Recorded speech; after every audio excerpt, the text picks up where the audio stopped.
Pagkay na tugolog pise Hetim teydin kakilompoy Hitsi bohi kahet ahi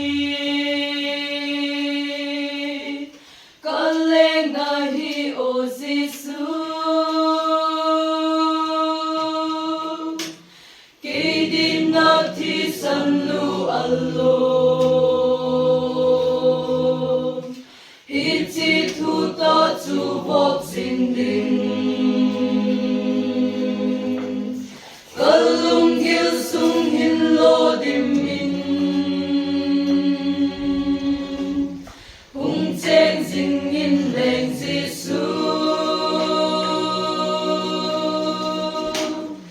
Na varing nom tu hin da than Keding in na na pe Ngay lut ki dam ngay lut sung nung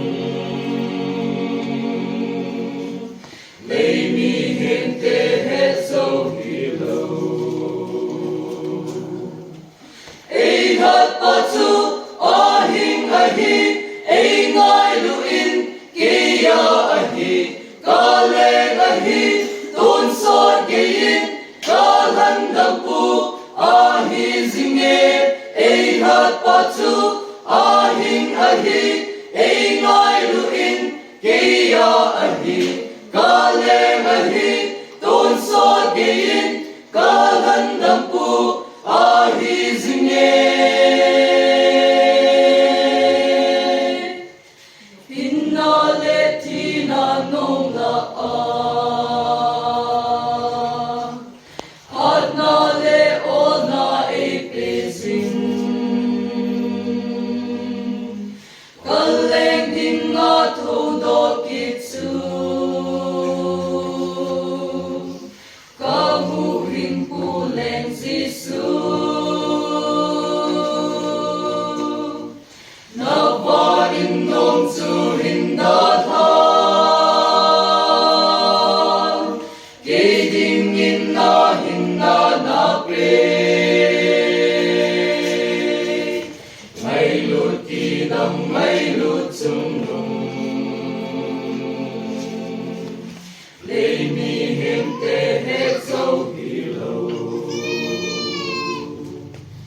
Ê thật bà chu a hình a hi Ê ngài lu in kê ya a hi Ka leng a hi tôn sot kê in Ka lan đam pu a hi zing e Ê thật bà chu a hình a hi Ê ngài lu in kê ya a hi Ka leng a hi tôn sot kê in Ka lan đam pu a hi zing e Pagkay na tugolog pise Hetim teydin kakilompoy Hitsi bohi kahet ahi Kaleng nahi o Zisu Keding nati sanlu allo Hitsi tuta tu vok sinding Kalung gil sung hin lo dimin Hung cheng zing in leng Zisu Na varing nom tu hin da than Keding in na na pe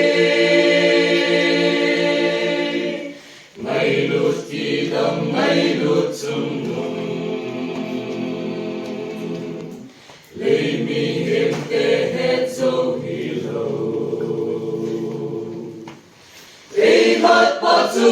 a hình a hi Ê ngài lu in kê ya a hi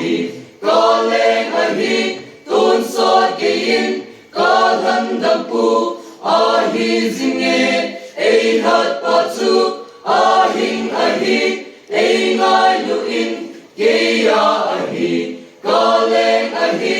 tôn sot ke in ka gan nam pu a hi zinge